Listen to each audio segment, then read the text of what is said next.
Hello friends, வணக்கம். Welcome back to our channel. இன்றைக்கி நம்ம சேனலில் ரொம்பவே ஈஸியாக காயின் பரோட்டா எப்படி பண்ணலான்னு வாங்க பார்க்கலாம். ஒரு மிக்சிங் பவுலில் 2 கப் அளவுக்கு மைதா மாவு எடுத்திருக்கேன். 1/4 டீஸ்பூன் உப்பு சேர்த்துருக்கேன். இது கூடவே நம்ம அளந்த அதே மாவு கப்பில் ஒரு 3/4 பங்கு அளவுக்கு தண்ணி சேர்த்துருக்கேன். இப்போ இது எல்லாத்தையும் ஒன்று சேர நல்லா மிக்ஸ் பண்ணிக்கோங்க. கொஞ்சம் மாவு கையில் ஒட்டுற மாதிரி தான் இருக்கும், அதுதான் சரியான பக்குவம். இப்போ இது மேலே கொஞ்சமாக எண்ணெய் தேய்ச்சி வச்சுக்கோங்க, அப்போ தான் மேலே மாவு காயாமல் இருக்கும். இதை முடிஞ்ச அளவுக்கு ஒரு அரை மணி நேரத்துலேருந்து 1 மணி நேரம் வரைக்கும் ஊற வச்சுக்கோங்க. அப்போ தான் நல்லா சாஃப்டான பரோட்டா நமக்கு கிடைக்கும். இப்போ 1 ஹவர் கழித்து நம்ம மாவு பாருங்கள் எந்த அளவுக்கு சாஃப்டாக இருக்குதுன்னு சொல்லிட்டு. ஃபஸ்ட்டு நம்ம பிசைஞ்சு வைக்கும் போது எப்படி ஸ்டிக்கியாக இருந்துச்சு, இப்போ பாருங்கள் மாவு எவ்வளோ சாஃப்டாக இருக்குன்ட்டு. இது தாங்க சரியான பக்குவம். இப்போ மாவு வந்து தயாராகிடுச்சு.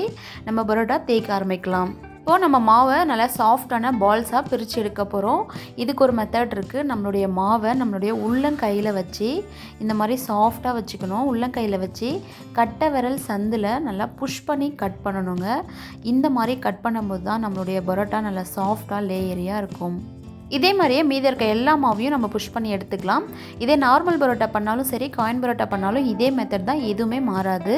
நான் சின்னதாக எடுக்கிறேன் உருண்டை காயின் பரோட்டா பண்ணுறதுனால. நீங்கள் ரெகுலர்னால் கொஞ்சம் பெருசாக எடுத்துக்கோங்க. இப்போ மீதி இருக்க எல்லா மாவும் எடுத்ததுக்கப்புறம் நம்ம தேய்க்க ஆரம்பிக்கலாம்.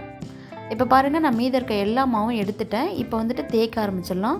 கொஞ்சமாக அதை தட்டிட்டு ஃப்ளோரில் வச்சு நல்லா ஒரு சப்பாத்தி உருட்டுற கட்டையால் நல்லா தேய்ச்சிக்கோங்க. நல்லா தின்னாக தேய்ச்சிக்கணும். அந்த தரையே தெரிகிற அளவுக்கு நம்ம தேய்ச்சிக்கலாம். இது கிழிஞ்சால் கூட நோ ப்ராப்ளமுங்க. ஏன்னா நம்ம இதில் வந்துட்டு நம்ம சுருட்டி தான் எடுக்க போகிறோம், அதனால் கிழியது ஒன்றும் பிரச்சனை கிடையாது. இப்போ பாருங்கள், நல்லா தேய்ச்சிட்டேன். இது மேலே ஒரு ட்ராப் அளவுக்கு ஆயில் சேர்த்துக்கலாம். நிறைய சேர்க்க வேண்டாம். கொஞ்சமாக ஆயில் அப்ளை பண்ணி நல்லா பரப்பி விட்டுக்கோங்க. இந்த மாதிரி தேய்ச்சதுக்கப்புறம் நம்ம சுருட்டும் போது அது லேயர் அப்படியே இருக்கும். இப்போ பாருங்கள், நல்லா துணி சுருட்டுற மாதிரி இப்படி வச்சு சுருட்டிக்க வேண்டியதாங்க. இதில் எந்த டெக்னிக்கும் கிடையாது, எல்லோரும் ஈஸியாக பண்ணலாம். இப்போ பாருங்கள், நம்மளுடைய எல்லா பரோட்டாவையும் நம்ம வந்து தேய்ச்சாச்சு, சுருட்டியும் ரெடி பண்ணியாச்சு. இந்த மாதிரி ஈவனாக எடுத்து வச்சுக்கோங்க. இப்போ வந்துட்டு நம்ம எடுத்து வச்சதை நம்மளுடைய உள்ளங்கை வச்சு தான் அதை ப்ரெஸ் பண்ண போகிறோம். சப்பாத்தி கட்டை வந்து தேய்க்கும் போது நம்மளோட லேயர் வந்து மிஸ் ஆகிறதுக்கு சான்சஸ் இருக்குது.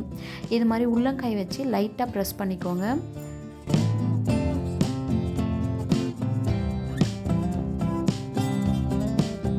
இப்போ ஸ்டவ் ஆன் பண்ணி தவா வச்சுக்கோங்க. தேவையான அளவுக்கு கொஞ்சமாக எண்ணெய் விட்டுக்கோங்க. எண்ணெய் நல்லா சூடானதுக்கப்புறம் நம்ம செஞ்சு வச்ச பரோட்டாவை அதில் வச்சு நல்லா வேக வச்சுக்கணும்.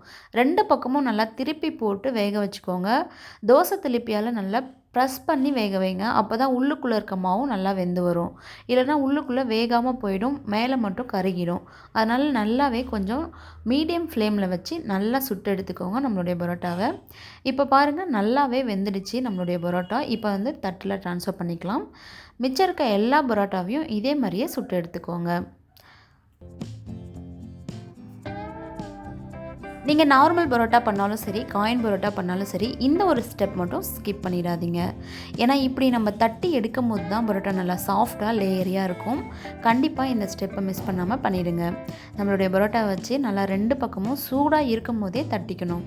பாருங்கள் எந்த அளவுக்கு சாஃப்டாக லேயரியாக நம்மளுடைய காயின் பரோட்டா தயாராகிருக்குன்னு சொல்லிட்டு. நான் வீடியோவில் சொல்லியிருக்கேன், இந்த அளவுகளோட நீங்களும் பரோட்டா செஞ்சீங்க அப்படின்னா ரொம்பவே சாஃப்டாக லேயரியாக உங்களாலையும் செய்ய முடியும்.